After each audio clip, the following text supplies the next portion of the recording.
sáp y cha cầu yêu cầu đấy cơ y cực lên vì tôi hồng ấy ra im lại thì chưa cả về có thể chỉ qua giá có thể đã này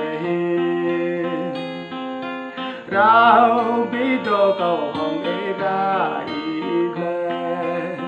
thì chưa cả về có chính vắt vào tay sờ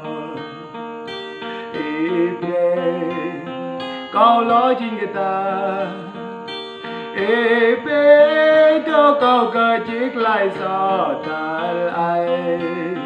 chỉ có tôi xin có thể chỉ qua giá có thể đã này rao biết tôi cầu hồng ấy ra im lên thì chưa cả về dạng Giêsu giờ cha cầu các lại đau quá lại các lại kram bạc lại đáp về nàng ở cơ buồn chẳng thì chờ có thể chỉ qua giá có thể đã này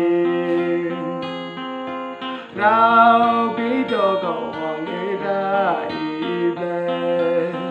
thì chưa cả về lại nên im lên xịt đi các cái tia bá chi sư cho nên chiếc lại buồn chính xịt giờ cờ bồ mời lại nàn có thể chỉ qua giá có thể đã này rao biết đâu cầu hồng ấy ra im lên